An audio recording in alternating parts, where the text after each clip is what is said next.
کہ یہ بائبل میں کچھ الفاظ اللہ کے کلام ہو سکتے ہیں. مثال کے طور پہ جو چیز، جو الفاظ، جو آیت بائبل کے جس میں محمد صلی اللہ علیہ وسلم کے آنے کا ذکر ہے، اس الفاظ میں ہمیں کوئی بھی ہمیں رکاوٹ نہیں ہے مان کیا یہ اللہ کا کلام ہو سکتا ہے. مثال کے طور پہ gospel of John chapter number 16 verse number 12 to 14 عیسیٰ علیہ السلام کہتے ہیں بائبل میں I have many things to say unto you but ye cannot bear them now for he when the spirit of truth shall come he shall guide you unto all truth he shall not speak of himself all that he hear shall he speak he shall glorify me. اس میں محمد صلی اللہ علیہ وسلم کے آنے کا ذکر ہے جس میں کہا گیا ہے عیسیٰ علیہ السلام کہتے ہیں کہ مجھے آپ لوگ سے بہت کچھ کہنا ہے لیکن آپ لوگ ابھی نہیں سمجھ سکو گے، لیکن جب وہ شخص آئے گا جو میری تعریف کرے گا، وہ شخص آپ کو سب سچائی کہے گا. وہ اپنے آپ سے نہیں کہے گا، جو کچھ وہ سنے گا اپنے رب سے وہ کہے گا اور وہ میرے بارے میں بھی تعریف کرے گا. یہ ذکر ہے آخری پیغمبر رسول محمد صلی اللہ علیہ وسلم کے بارے میں. تو ہمیں کوئی اعتراض نہیں کہ یہ الفاظ بائبل کے اللہ کا کلام ہو سکتے ہیں، ہمیں کوئی اعتراض نہیں. کچھ کلام عیسیٰ علیہ السلام کے ہیں جو ہو سکتے ہیں، ہمیں کوئی اعتراض نہیں. بائبل میں یہ بھی لکھا ہے کہ لوط علیہ السلام نے زنا کیا اپنے بیٹیوں کے ساتھ. ہم ہرگز نہیں مانتے. ہم مانتے ہیں کہ لوط علیہ السلام اللہ کے نبی تھے، اللہ کے پیغمبر تھے، لیکن ہم یہ نہیں مانتے کہ لوط علیہ السلام نے اپنی بیٹی سے ایک رات دوسری بیٹی سے زنا کیا. تو ہم کہتے نعوذ باللہ یہ اللہ کا کلام کیسے ہو سکتا ہے؟ آپ کے پیغمبر زنا کر رہے ہیں. دلام بھی داؤد علیہ السلام اپنی بہو سے زنا کرتے ہیں. ہم مان سکتے ہیں اللہ کا کلام ہے. تو اسی لیے ہم کہتے ہیں کہ یہ آپ کا بائبل مکسچر ہے، ملاوٹ ہے. کچھ اللہ کے الفاظ ہو سکتے ہیں، کچھ نبی کے الفاظ ہو سکتے ہیں، کچھ پورنوگرافی ہے. اس کے علاوہ اگر آپ سائنس کا ٹیسٹ لگائیں اس میں کتنے اختلاف ہیں، سینکڑوں اختلاف ہیں اور سینکڑوں ان سائنٹیفک چیزیں.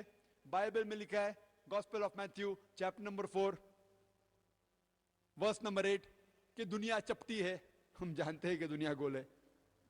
گاسپل آف لوک میں بھی لکھا ہے chapter number 4. Book of Daniel chapter number 4 verse number 10 میں لکھا ہے کہ دنیا چپٹی ہے. مان نہیں سکتے. بائبل میں لکھا ہے the book of Genesis chapter number 1 verse number 16 کہ چاند کی خود کی روشنی ہے. ہم جانتے ہیں چاند کی خود کی روشنی نہیں. قرآن میں ذکر ہے سورہ فرقان میں سورہ نمبر 25 آیت نمبر 61 میں کہ چاند کی روشنی کو کہا گیا ہے منیر، مطلب ریفلیکشن، خود کی روشنی نہیں، دوسری کسی چیز کی روشنی کو پھیلا رہا ہے. اور ہم جانتے ہیں آج سائنس کے ذریعے کہ سورج کی روشنی کو چاند پھیلاتا ہے، خود کی روشنی نہیں ہے. بائبل میں لکھا ہے کہ پہلے وجود میں آیا دنیا، اس کے بعد ہے سورج. قرآن میں لکھا ہے ساتھ میں ففتقناہما کہ ساتھ میں اللہ تعالیٰ نے دنیا اور سورج کو بنائے. اور سائنس بھی یہ کہتی ہے، بائبل کہتی ہے پہلا ہے دنیا پھر آئے سورج، جو غلط ہے. اور اس طریقے سے سینکڑوں ہم سائنٹیفک ایررز. اگر آپ کسی مذہب کو نہیں بھی جانتے، اگر آپ سمپل سائنس جانتے، آپ کہیں گے کیا یہ بائبل اللہ کا کلام کیسے ہو سکتا ہے؟ بائبل میں لکھا ہوا ہے کہ جب آدم علیہ السلام کو شیطان بھڑکاتا ہے سانپ کی صورت میں، تو خدا سانپ کو قرض کرتے ہیں، اسے بدوا دیتے کہ سانپ آپ ساری زندگی ریت کھائیں گے. ہم جانتے سانپ ریت کھاتا ہے کبھی؟ بائبل میں لکھا ہے سانپ مٹی کھاتا ہے، ڈسٹ. کہاں ہے؟ کدھر لکھا ہے؟ اور بائبل میں یہ بھی لکھا گیا ہے کہ آپ کے لیے وہ پرندے حرام ہیں جس کے 4 پاؤں ہیں. آپ کوئی بھی پرندے 4 پاؤں جانتے؟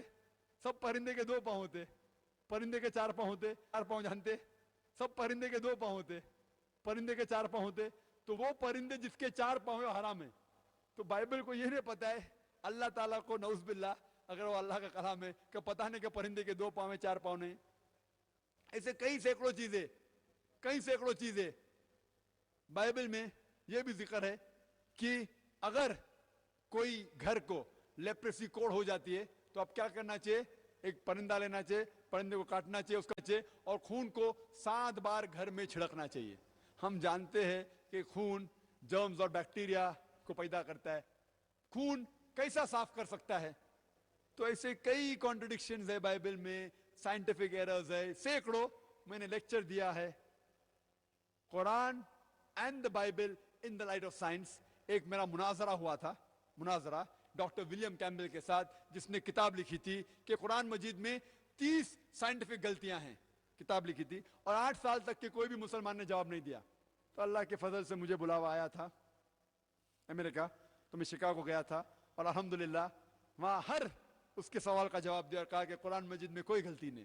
اور جب میں نے 38، ٹائم کم تھا، 38 غلطی پیش کی سائنٹیفک بائبل میں، اس نے ایک کا بھی جواب نہیں دیا۔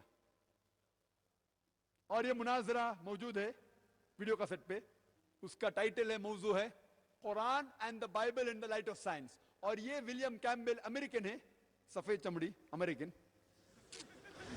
ڈاکٹر ہے، میڈیکل ڈاکٹر، عربی زبان بھی جانتا ہے، P H D doctor, medical doctor بھی ہے، پی ایچ ڈی ڈاکٹر بھی ہے۔ اس کو پی ایچ ڈی کی ڈگری ملی قرآن کے خلاف کتاب لکھنے کے لیے، اور یہ کتاب بہت تعداد میں بکتی تھی۔ الحمدللہ یہ مناظرے کے بعد ابھی اس کا سیل ڈاؤن ہو گیا، اور ولیم کیمبل کے بارے میں بھی ہم سنتے نہیں ہیں۔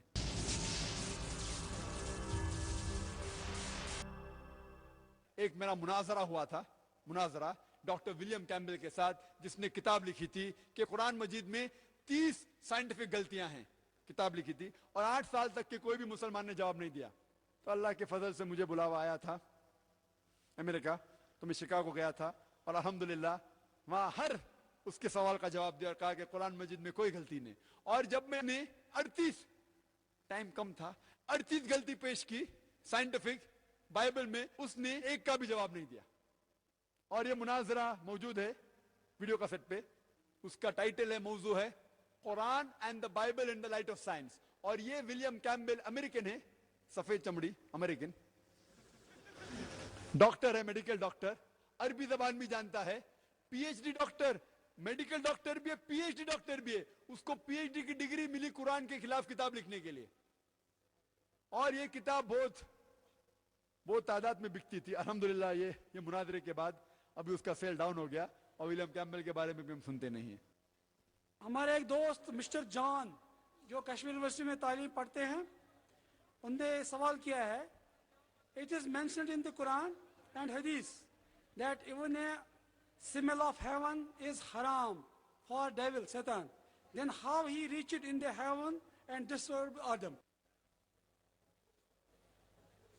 کوشچن پوچھا گیا کہ it is mention in the Quran and حدیث that even a smell of heaven is haram for the devil, then how he reached in the heaven and disturbed Adam, peace be upon him. میں صاحب نے سوال پوچھا ہے کہ جب شیطان کے لیے جنت حرام ہے تو آدم علیہ السلام کو بہکانے کے لیے جنت میں کیسے داخل ہو گیا؟ ہمیں یہ سمجھنا چاہیے